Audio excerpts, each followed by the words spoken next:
The internet is full of advice about what you should never do to your watch. Magnets, overwinding, changing the date around midnight, setting the time on your wrist. But are these real problems? Or just watchmaking myths that refuse to die? Let's find out. Keep your watch away from magnets. In today's world, that's easier said than done. We are surrounded by magnets. Headphones, speakers, tools, electronics, even everyday household items. But why are magnets dangerous to a mechanical watch? At the heart of every mechanical watch is the hairspring. Its length determines how fast the watch ticks. And that's where magnets become a problem. When it becomes magnetized, neighboring coils start attracting each other. The spring effectively becomes shorter, and the watch starts gaining time. Sometimes a lot of time. But are everyday magnets actually strong enough to do that? To find out, two watches are entering this test. An Elysee GMT and a Zelos Aurora. The GMT has no magnetic protection at all. The Aurora is equipped with a steel inner shield designed to protect the movement from magnetic fields. Before we begin, let's establish a baseline. The Elysee is running at plus 12 seconds per day with an amplitude of roughly 280 degrees. The Zelos at plus 3 seconds per day with an amplitude just below 300 degrees. Let's start with something almost everyone owns. Speakers contain permanent magnets. Without them, they simply wouldn't work. Both watches remained completely unaffected.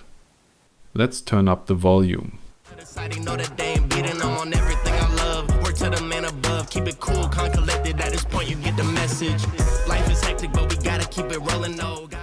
Still nothing. A magnetic earbud case. First the GMT. Then the Aurora. Nope. Maybe we're approaching from the wrong direction. Let's try the dial side.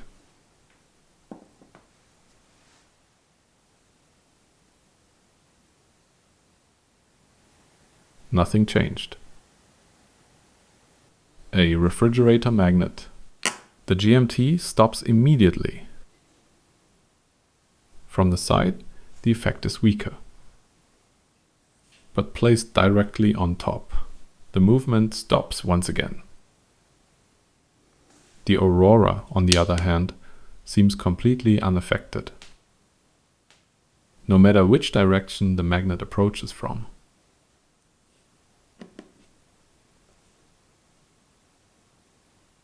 Interestingly, both watches showed no lasting magnetization. So perhaps we need something stronger, much stronger. Each of these neodymium magnets has a holding force of approximately 25 kilograms or 55 pounds. The Elysee stops instantly. And this time, it's definitely magnetized.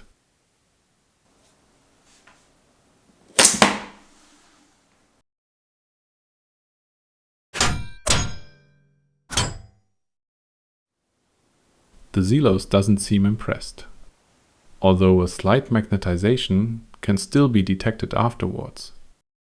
Most everyday magnets had no effect on either watch, but once the magnetic field becomes strong enough, the Aurora's magnetic shielding starts to make a difference. Operating the crown while the watch is still on your wrist. This can bend, or even break, the crown stem. At least that's what the internet says. And mechanically, it makes sense. Because when your finger slips between the crown and your wrist, the stem gets pushed sideways instead of straight. And once the crown is pulled out into the time setting position, things get even worse. But is that tiny amount of force really enough to damage a steel crown stem? Or is this just another watchmaking myth people keep repeating online? A crown stem is only about 1 mm thick, but is also made from hardened steel. And steel can bend elastically. Once the force disappears, it returns back to its original shape, but push it far enough and the deformation becomes permanent. And for this test, that's the point I consider the stem damaged. For this experiment, I'm using a brand new crown stem. And to make sure we're testing the worst case scenario, the stem is left uncut and pulled out into the time setting position. That gives the stem the worst possible leverage. Underneath the stem, a dial gauge measures even the smallest amount of deformation. As long as the stem returns back to zero after the force is removed, everything is still inside the elastic range. The load is added vertically through this sliding carriage. And just to make this highly scientific setup even more realistic, I gave it a plastic finger.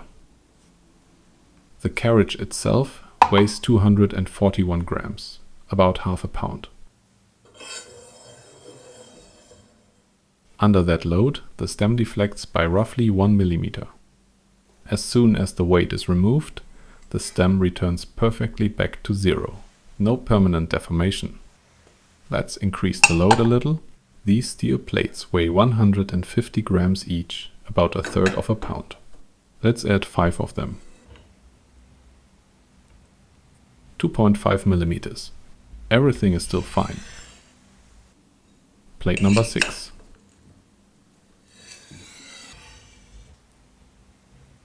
2.9 millimeters. No damage.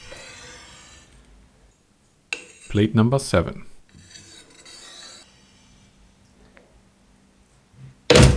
Oops. The stem never reached a permanent bend and broke at 1,300 grams of side load. That's far more force than you would normally apply while setting a watch.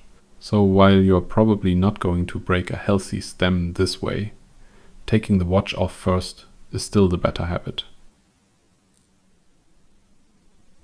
Changing the date around midnight. You've probably heard this warning before. Never use the quickset date between 10 p.m. and 2 a.m. But have you ever seen why? Let's take a look at how a date mechanism actually works. Long before midnight, a small wheel inside the movement begins to engage the date system. As it rotates, it slowly moves the date disk closer and closer to the next day. At midnight, a spring-loaded jumper snaps into place and completes the change. The quickset function is designed to move the date disk independently. But once the automatic date change is already underway, two systems are trying to move the date disk at the same time. So what happens if we force it anyway? Surprisingly, nothing happened. At least not on this movement. The driving wheel is made from plastic and can flex under load, preventing damage to the date system. On this ETA caliber, the driving wheel is made from metal, but the driving finger itself is spring-loaded. So instead of breaking parts, the mechanism simply gives way. Does that mean changing the date around midnight is perfectly safe? No. Different movements use different designs, and some older calibers are far less forgiving. But on all modern movements I tested, this warning seems to be more about avoiding unnecessary stress than preventing immediate damage. Overwinding a mechanical watch. One of the classics. Overwinding your watch will break the mainspring inside. First of all, this warning applies only to watches without automatic winding. In an automatic watch, the mainspring is designed to slip once it's fully wound. And that makes perfect sense. An automatic watch continuously winds itself while you're wearing it.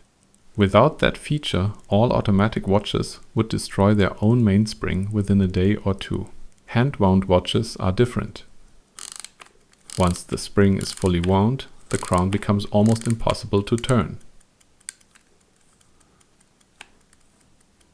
So, who would keep turning a crown this hard? Apparently me. With my bare fingers, I couldn't turn the crown any further. At that point, the watch is practically begging you to stop.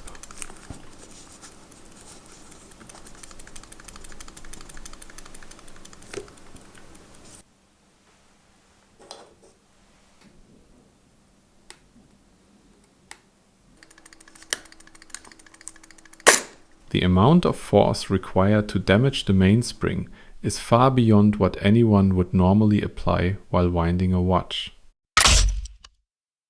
So while it is technically possible to damage a hand-wound mainspring this way, no reasonable person would ever do it by accident. After all these tests, one thing became pretty clear. Most of these warnings are based on real problems, but modern watches are surprisingly forgiving. So, your watch is probably going to survive you. Enjoy it.